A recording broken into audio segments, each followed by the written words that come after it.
Ladies and gentlemen, welcome to another informative episode of the Comic Book University. I'm your host, Professor Bill. Let's get started. Guys, we're going to finish up with Johnny Blaze, but do we ever really finish with Johnny Blaze? We're going to go into the further adventures thereof. Now, we know that after he'd gotten rid of the Zarathos spirit, he went off and became a drifter, settled down, chilled a little. Eventually he wound up owning the carnival that he originally was grown up in, Quentin Carnival. Well, eventually he would learn of Danny Ketch and his affiliation with the Ghost Rider spirit, and he thought that this was Zarathos come back again. Well, obviously Zarathos can't be allowed to exist anymore, so he went after him. He did everything he possibly could. He still had some of his magical abilities from way back in the day because of his reading the books and whatnot, so he went after him. One of the coolest moments that ever happened in Volume 3 Ghost Rider, the 90s run, was that he caught Ghost Rider, put him in a circle, and was about to try and exorcise the spirit out of him. Wasn't going to happen. More than that, Ghost Rider was able to reach out and grab the shotgun that Johnny had and imbued it permanently with the ability to fire hellfire and unlimited ammunition. So, Johnny went nutso with that and just started shooting anything that would possibly move, especially Ghost Rider. It took a really long time, but he eventually realized that this was not Zarathos that was inside Danny Ketch. Instead, it was something else. And eventually, Caretaker would come along, the Spirits of Vengeance series would come along also, and he would be in both of these runs, the Ghost Rider and Spirits of Vengeance. There was a lot of Johnny Blaze to go around. So eventually he did learn that the Medallion of Power was the secret to the Ghost Rider actual that he was supposed to be the inheritor of, but his real-life mother, Naomi, had actually sacrificed herself so that it would skip over Johnny, and she didn't realize it would then go instead to Danny now. It was originally supposed to be with Johnny and with his sister Barbara, but it instead bypassed Johnny now and went to Danny instead, and Johnny wound up getting the Zarathos demon, so he got the biggest bum of the deal. But he was also the best host you could possibly imagine for the Zarathos, because it did turn out to be some really good storylines, and honestly, these guys knew that at the end of the day, when you look at all of the Ghost Riders and all the aspects and all of everything, realistically, Johnny Blaze was the best of the Ghost Riders. He had the best of those stories, and he's the reason why we were picking up all these issues, whether he was a Ghost Rider proper on that old stunt bike, or whether he was in the brown duster with the Hellfire shotgun, or even a little bit later on when he became a cyborg. Don't ask. Just don't ask. Yeah, anyway, that cyborg thing was supposed to save his life. I think they got that from an issue of the Transformers, which one of these days we'll get into. Binary, really cool character. Anyway, so he got his own set of wheels, and by wheels I mean a bike with Hellfire wheels. So he's basically cruising around the world trying to hunt down demons and kill them all, and he's hanging out with his brother, his newfound brother, Danny Ketch, and this other guy, Michael Vengeance. We just talked about Vengeance, and that's actually technically a part of his bloodline also. Anyway, this is where the writing, or at least the editing, really just blows up in everybody's face. At one point, Roxanne is killed, and then she comes back to life, but she comes back with no memory, and he's supposed to be happy with her, and blah, blah, blah. But the kids are actually in heaven, so that's okay. And then we just drop that storyline completely, and Roxanne is waiting for him in heaven, and what the heck is going on here? So now he gets this new girlfriend, and he's still a drifter, and somehow he's got the Zarathos spirit back in him again, and he's in hell. He's in hell. He's in hell.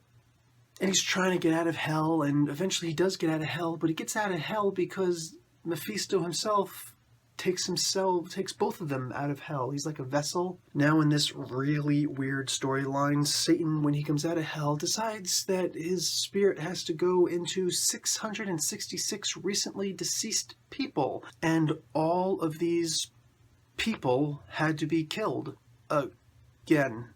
So if Mephisto could trick Johnny into killing all 666 of these vessels, well then, hey, congratulations, now he could reform. Now, they couldn't just kill themselves because if they did, that would be a suicide, and that would be a sin, and that would send that aspect back into hell. And if a single aspect went to hell, he would not be able to fully form on earth.